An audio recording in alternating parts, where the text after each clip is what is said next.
Muito bem, chegou agora o momento de nós trabalharmos com a questão relacionada ao casamento putativo.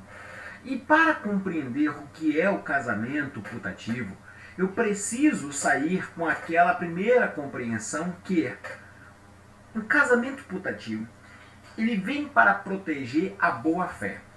Vale dizer, casamento putativo, essa expressão, inclusive, ela decorre, você até deve ter estudado ela em direito penal, né? Mas putare é uma expressão do latim que é aquilo que é julgado real, é aquilo que é considerado real apenas no imaginário. Então veja só, o que seria o casamento putativo?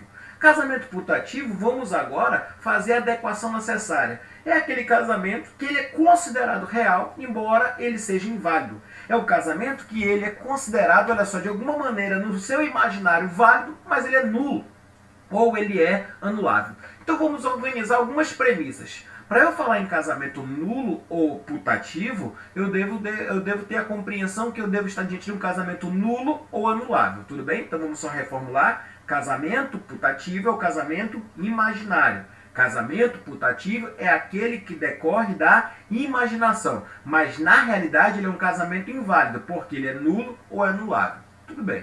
Mas então tu quer me dizer que esse casamento, que ele é inválido, olha só, que ele está no imaginário, nós vamos considerar ele válido? Não. Se ele é inválido, eu não vou considerar ele válido. Não, não é isso.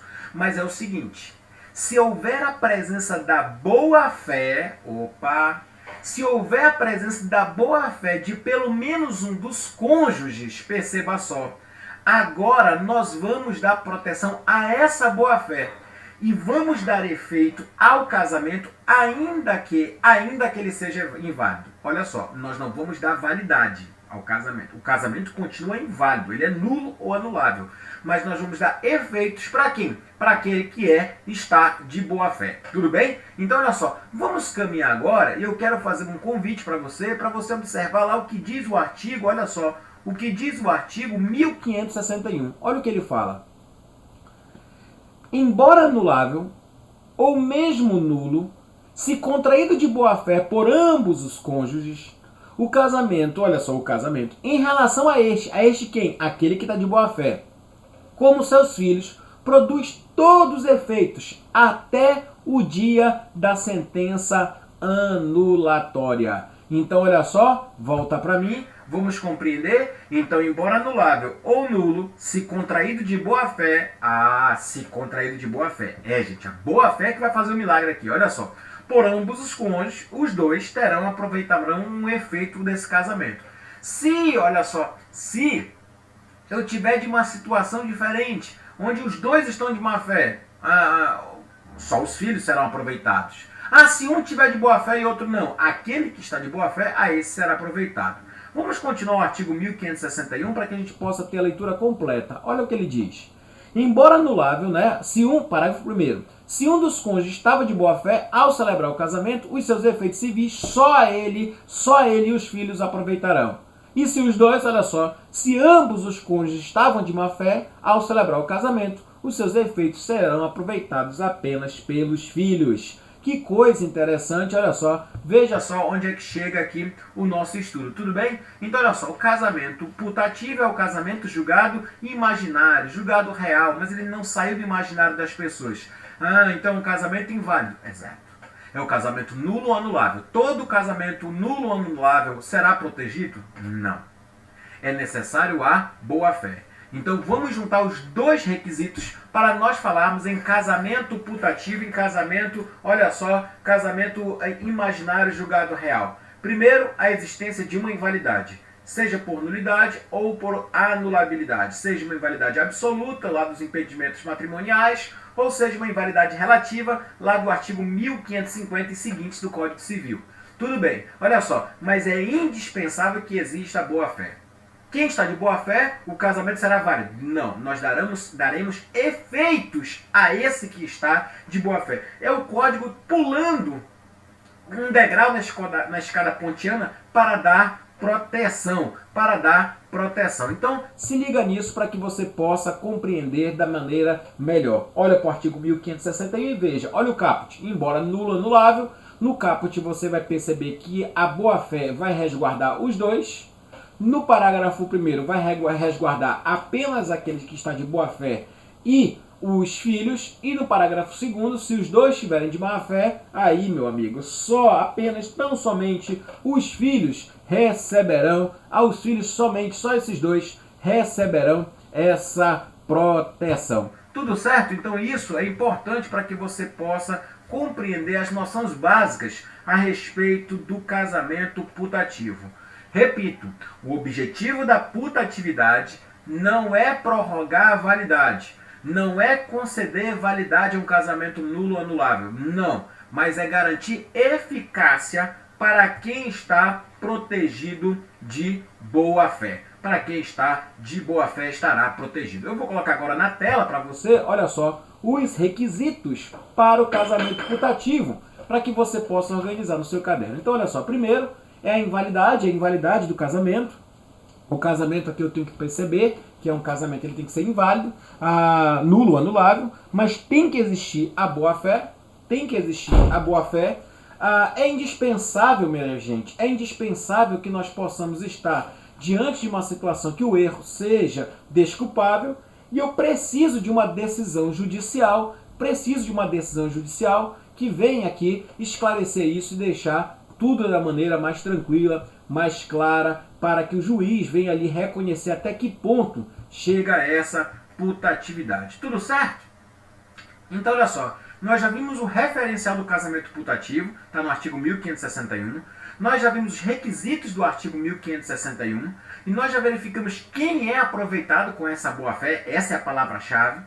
E agora eu quero te fazer uma pergunta. Onde é que é declarada a putatividade? Onde é declarada a putatividade? Veja só, a putatividade, gente, ela é declarada na sentença. Eu vou pedir a nulidade do casamento. Eu vou pedir a anulação do casamento. Mas ali eu digo, juiz, aquele que está de boa fé, olha só, o casamento vai ser nulo, é o que eu estou pedindo. O casamento vai ser anulado, é o que eu estou pedindo. Mas garante para ele os efeitos porque ele está de boa fé. Ah, entendi. Então, na sentença, sim, ou até mesmo numa sentença própria, numa ação declaratória de putatividade, onde o casamento já foi declarado nulo, já foi anulável em uma sentença própria, em um processo ali adequado, mas agora eu estou pedindo do juiz, olha só, pedindo no processo judicial próprio a declaração dos efeitos da putatividade baseados no artigo 1561 do Código Civil. Tudo bem até aqui? Então, olha só, onde é declarada a putatividade? Na sentença de nulidade do casamento, ou anulatória, ou numa ação própria. Vamos imaginar que efeitos eu poderia conseguir para essa pessoa que estava de boa fé. Vamos imaginar? Olha só. A doutrina ela divaga, ela diverge, né? Então eu vou citar aqui, por exemplo, o professor Cristiano Chaves. Ele diz que é possível garantir o nome de casado para aquele que o casamento foi anulável. Até aqui o professor Rolfo Madalena ele discorda, ele diz não, o casamento que é nulo ou anulável, se é nulo ou anulável, eu posso até garantir alguma vantagem, mas esse efeito do nome de casado não há como.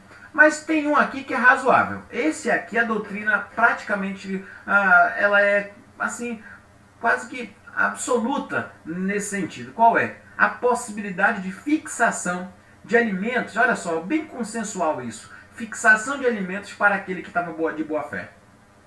Tá? Outra coisa aqui, um outro exemplo de um efeito jurídico que pode ser garantido a quem estava de boa fé. A presunção da colaboração para a aquisição dos bens. Imagina que eles tinham casado ali na comunhão parcial de bens. Depois descobriu que o casamento é nulo. Depois descobriu que o casamento é anulável. Olha só, poxa, como é que vai dividir isso? Se o casamento é nulo ou anulável, sociedade de fato, vamos partilhar. Não, vamos presumir o esforço comum. E às vezes, gente, duas pessoas casam de má fé e não têm filhos. Mas eu posso garantir a um terceiro essa proteção de boa fé. Se você está com um código aí, eu convido você a dar uma olhada lá no artigo 1563 do Código Civil. E aí ele vai dizer que é possível garantir essa proteção ao terceiro de boa fé que acreditava que aquele casamento inválido ele era para valer. Ele julgou um casamento válido. Tudo bem? Legal. Agora deixa eu entrar aqui numa consequência meio tensa aqui, que está lá no artigo 1564. Eu vou até trazer aqui para a tela, para que vocês possam observar, né? O artigo 1564 ele diz o seguinte, olha o que ele vai falar. Ele vai dizer que quando o casamento for anulado por culpa de um dos cônjuges, olha só, esse aqui vai ter que pagar a perda de todas as vantagens ao cônjuge inocente e também na obrigação, olha só, na obrigação de cumprir as promessas, que lhe foram, olha só, ofertadas, que lhe foram garantidas no contrato antinupcial. Aqui, meus amigos, também nós vamos ter, volta aqui para mim na tela, aqui nós vamos ter alguns problemas também, que nós devemos observar. Por quê? A doutrina contemporânea, ela não aceita, claro que nós temos ali alguém que vai permitir isso, mas a doutrina majoritária cada vez mais quer expulsar a culpa das relações familiares. Discussão de culpa é muito subjetivo. Então, olha só, me parece que esse artigo 1564 aqui, ele não passa pelo crivo da Emenda Constitucional 66 de 2010, onde ela caracteriza até o divórcio como um bem, um direito potestativo, não se discute culpa, e aqui a gente tem ali o artigo 1564. Então, isso aqui, mais ou menos, nós compreendemos que deveria estar superado. Mas, por uma prova objetiva, você não deve esquecer que o casamento que for anulado, lembre só, aquele cônjuge inocente ele teria direito, né, olha só, ao recebimento de todas as vantagens que foram perdidas, assim como o necessário cumprimento das obrigações feitas no pacto antinupcial. Então, olha só, garantindo efeitos para um casamento inválido, Fica ligado nisso, tudo bem? Aqui, gente, nós temos algumas perguntas que podem surgir dentro desse nosso raciocínio. Será que o casamento inexistente, né, para quem ainda aceita a discussão de casamento inexistente, ele seria um casamento putativo? Acredito que não. Por quê? Porque o casamento, para ele ser considerado putativo e dar efeitos, o casamento tem que ser inválido, nulo ou anulável. Nulo ou anulável. Então o casamento existiu. Ele não entra no plano da validade. Então me parece que o casamento inexistente, olha só, não é um casamento putativo.